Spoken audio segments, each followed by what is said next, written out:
45 दिन तक चले महाकुंभ का समापन 26 फरवरी को हो गया। इन 45 दिनों में महाकुंभ का जादू इतना जबरदस्त था कि 45 दिन में 66 करोड़ से ज्यादा लोगों ने संगम में डुबकी लगाई।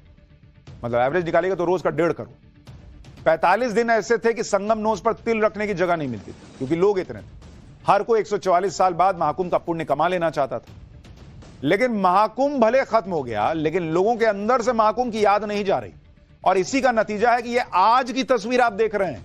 ये मत सोचिएगा कि ये पुरानी तस्वीर दिखा रहा हूं, ये आज की तस्वीर है बॉस महाकुंभ की। आज संगम पर भयंकर भीड़ पहुंच गई। जहां महाकुंभ खत्म होने के बाद सन्नाटा था, आज वहां गजब सैर सपाटा चल रहा था। आप ये तस्वीर देखिए, ड्रोन कैमरे से ली गई इन तस्वीरों में संगम नोज पर भीड़ दिख रही है। अब अगर आप सोच रहे हैं कि मैं आपको महाकुंभ के दौरान का कोई पुराना वीडियो दिखा रहा हूं, तो ये वैसी तस्वीरें नहीं है, आज की तस्वीर। आज 10 लाख लोग संगम नोज पे पहुंच गए भाई। स्नान करने का अनुमान है 10 लाख लोग तो आज स्नान किए हैं। अब लोग पूछ रहे हैं कि महाकुंभ तो खत्म हो गया, लेकिन आज फिर अचानक से भयंकर संगम नोज पर लोगों का सैलाब कहां से आ गया। मतलब आप लोगों की आस्था देखिए भाई। लोगों को लग रहा है कि पहले नहीं जा पाए तो क्या हुआ, अब कर लेते हैं, संगम तो है ही ना। आप देखिए कि परसों तक जिस संगम नोज पर तिल रखने की जगह नहीं थी, वहां गाड़ियों का रेला लगा पड़ा है। इस वीडियो में संगम नोज पर गाड़ियां खड़ी हुई दिखती हैं। सोचिए, महाकुंभ के दौरान जहां लोगों को खड़े होने की जगह नहीं थी, वहां अब गाड़ियां सीधे पहुंच रही हैं। लोगों को लगा कि अब उतनी भीड़ नहीं है, गाड़ी लेके चलो संगम नोज पर। लोग यहां गाड़ी पार्क कर दे रहे हैं और गाड़ी पार्क करके बगल में ही डुबकी लगा ले रहे हैं। जिस जगह पर लोग 10-10 किलोमीटर पैदल चलकर पहुंच रहे थे, वहां पहुंचने के बाद ये सोच रहे थे कि इतनी भीड़ के बीच में से आप वापस कैसे जाऊंगा। उसी संगम नोज पर आपको आज की तस्वीर दिखा रहा हूं कि लोग गाड़ी और बाइक लेके पहुंच गए। मतलब महाकुंभ मेला क्षेत्र में गजब का माहौल अभी भी बना हुआ है। संगम जाने वाले मार्ग पर ऊंट चल रहे हैं वहां अभी भी भाई माहौल है। लोग संगम नोज पर ऊंट की सवारी का लुत्फ उठा रहे हैं। लोग गाड़ियों से पहुंच रहे हैं, मजे ले रहे हैं संगम पर अभी भी। यानी सनातन का महापर्व इन सनातनियों के लिए अभी खत्म नहीं हुआ है। महाकुंभ के दौरान तो हमने आपको संगम घाट से कई गजब की रिपोर्ट दिखाई। अब आपको महाकुंभ खत्म होने के बाद अभी भी संगम घाट पर क्या गजब का माहौल है, इस पर एक ग्राउंड रिपोर्ट दिखाता हूं। शाम के समय संगम घाट पर ऊंट भी चलते हुए यहाँ पर नजर आएंगे आपको, और यहाँ पर जो चहल पहल है वो भी आज बरकरार अभी भी बनी हुई है। श्रद्धालुओं की जो भीड़ है वो लगातार आ रही है। सबसे अच्छी बात यह है कि भीड़ ना होने के ज्यादा चलते यहाँ पर लोग अपने निजी वाहनों से आ रहे हैं। जी, हम लोग आए हैं झारखंड हजारीबाग से। अच्छा, किससे आए हैं और कहाँ तक आए हैं? अपने खुद के वाहन से आए हैं। हाँ। और पूरा जहाँ सामने ये देखेंगे आप, बिल्कुल सामने ही संगम घाट है और ये हमारी गाड़ी लगी हुई है सामने। कितना आनंद आ रहा है? बहुत ही आनंद आ रहा है। अभी भी पूरे मेले का बिल्कुल लग रहा है कि अभी भी चाव है लोगों के अंदर। अभी भी देखिए कितनी गाड़ियां आ रही हैं सामने की तरफ से। तो पहले तो हमने सोचा कि निकल जाते हैं, लेकिन एक मन में आया कि नहीं, इतना मतलब भव्य हुआ है सारा, तो हमें एक बार जाके देखना जरूर चाहिए। ट्रैफिक भी था, फिर हमको सुटेबल नहीं लगा यहाँ ना। हाँ। अब हमको लग रहा है कि हम यहाँ आए, हमारा टाइम हो गया तो हम आ रहे हैं। अच्छा, बाकी किसी प्रकार की कोई दिक्कत नहीं, हमें कोई दिक्कत नहीं यहाँ पे। कितना कदम चलना पड़ रहा है मात्र? 100 कदम 100 मीटर भी तो नहीं चल के आ रहे हैं। अच्छा, 100 मीटर भी तो नहीं चल रहे हैं। क्यों रविंद्र जी, इतनी नजदीक तक आ गए आसानी? हाँ, क्राउड बहुत कम है, सुविधा भी बढ़िया है, और जो लोकल लोग हैं वो आके आराम से स्नान कर रहे हैं और आस्था की डुबकी लगा रहे हैं। और जो लोग अभी बचे हुए हैं चाहे तो आ सकते हैं। अब आराम से गाड़ी घाट तक पहुंच रही है।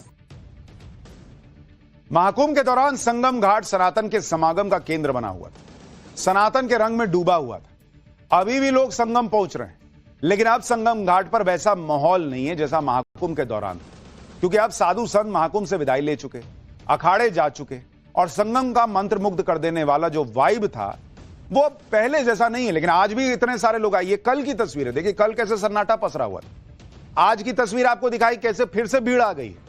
इसलिए अब संगम घाट और महाकुंभ के विशाल मेला क्षेत्र की तस्वीरें लोगों को भावुक कर रही हैं। और लोग जो हैं वो भी भाई मतलब देख रहे हैं कि क्यों ना अभी भी चलकर आनंद लिया जाए। 45 दिन तक इसी मेला क्षेत्र में न जाने कितने लोगों की जिंदगी संवार दी, करोड़ों लोगों ने पुण्य कमाया, और लाखों लोगों ने इतनी कमाई कर ली जितनी शायद वो कई सालों में भी नहीं कर पाते। जो लोग आमतौर पर संगम घाट पर रोज 200-400 रुपए भी नहीं कमा पाते थे, वो लाखों रुपए महाकुंभ से कमाकर अपने घर लौट रहे हैं, जिसकी खुशी उनके चेहरे पर भी नजर आ रही। किसी ने रिक्शा चलाकर अपनी बेटी की शादी के लिए पैसा इकट्ठा कर लिया है, किसी ने घाट किनारे प्रसाद बेचकर अपने बच्चों की पढ़ाई के लिए पैसे जमा किए। टाइम्स नाउ नव भारत ने संगम किनारे ऐसे ही लोगों से बात की है जिन्हें महाकुंभ ने बहुत सारे पैसे के साथ ढेर सारी खुशियां भी दी। एक बार सुनिए ऐसे लोगों को। मेले के अंदर छोटा हो या बड़ा हर किसी को रोजगार मिला है। ऐसा ही एक व्यक्ति जो कि लखनऊ से आए हैं। लखनऊ से आप आए? जी लखनऊ से आए, प्रसाद की लाई है उन्होंने। अच्छा जी लखनऊ से आया हुआ प्रसाद की दुकान लगाने के लिए। बाकी जो लखनऊ में रहते थे तो अपन टाली वाली मजदूरी करते थे, यहाँ पे प्रसाद की दुकान लगाई है तो हमने जो काफी जो पैसा पैदा किया है। हाँ जितना लाए थे उससे 2.5 गुना पैदा हुआ है। अच्छा, ढाई गुना जो है पैसे। जी माता रानी सबका भला कर रही है। लगभग 1.25 लाख का लाया था और 2.5-3 लाख रुपए खाली हो गया है। बहुत फर्क पड़ा। हम तो वहाँ मजदूरी करते थे, बच्चे की फीस नहीं दे पाते थे। हाँ अब यहाँ से अब जब जाएंगे तो बच्चे की फीस से पढ़ाई लिखाई करवाएंगे। कुंभ क्षेत्र में मैंने 14 जनवरी से चलाया सर। 14 जनवरी से चलाते चलाते कभी चलाते थे, थक जाते थे तो रुक जाते थे। उसमें जो कुछ कमाया अभी तो इतना गणना नहीं कर सकते हैं सर, लेकिन यह है कि बेटी की शादी तक मैंने इतना पैसा इकट्ठा कर लिया है कि बेटी की शादी हो सके हमारी। हमको बहुत खुशी हुई सर। मोदी जी को हम बहुत प्रेरणा देते हैं कि बढ़ते रहें। कम से कम 50,000 श्रद्धालुओं को पहुँचाया होगा यहाँ से। अच्छा हाँ रात दिन में। महाकुंभ ने न सिर्फ यूपी सरकार का खजाना भरा बल्कि हजारों आम लोगों की जेबें भी भर दी। लेकिन बिक्री के रिकॉर्ड सिर्फ महाकुंभ के दौरान प्रयागराज में नहीं टूटे, क्योंकि काशी में भी महाकुंभ इफेक्ट हुआ, जहां महाकुंभ के दौरान 45 दिनों में 4 करोड़ 32 लाख श्रद्धालु पहुंचे। महाकुंभ के दौरान हर रोज करीब 5 लाख लोगों ने बाबा विश्वनाथ के दर्शन किए, जबकि सामान्य दिनों में 1 से 1.5 लाख श्रद्धालु काशी विश्वनाथ के दर्शन करने पहुंचते हैं। महाकुंभ की वजह से काशी में सिर्फ श्रद्धालुओं की संख्या ने ही रिकॉर्ड नहीं बनाया, बल्कि काशी में बिक्री और कमाई के भी अजब अजब रिकॉर्ड बने। 45 दिन में 100 करोड़ रुपए के रुद्राक्ष बिके हैं बॉस। 100 करोड़ रुपए के। 50 करोड़ रुपए की कुबेर की प्रतिमाएं बिक गई। 30 करोड़ रुपए के चंदन के टीके लग गए। यह भी अपने आप में रिकॉर्ड है। 30 करोड़ रुपए के चंदन के टीके। काशी विश्वनाथ बाबा को प्रसाद नहीं चढ़ता, लेकिन फिर भी 72 करोड़ रुपए का प्रसाद बिक गया। काशी विश्वनाथ में चढ़ाने के लिए 216 करोड़ रुपए के फूल बिक गए। सिर्फ फूल बेचने वालों ने सोचिए कितना कमाया होगा कि 216 करोड़ के फूल बिके। होटल कारोबारियों को 45 दिन के अंदर 1620 करोड़ रुपए का बिजनेस मिला। 5000 से ज्यादा भोजनालयों ने 45 दिन में 1575 करोड़ रुपए का रेवेन्यू जनरेट कर लिया। बड़ी नाव और क्रूज चलाने वालों ने 3036 करोड़ रुपए कमा लिए। सिर्फ नाव चलाने वालों ने 3000 करोड़ रुपए से ज्यादा कमाए। छोटी नाव चलाने वालों ने 191 करोड़ रुपए का मुनाफा कर लिया। तो जो मल्लिकार्जुन खड़गे कह रहे थे कि कुंभ से क्या होता है, पेट बढ़ता है, बॉस आपको अंदाजा ही नहीं है कि सिर्फ पेट नहीं भरा है लोगों का, तिजोरियां भर गई हैं कई लोगों की ऐसी कमाई हुई।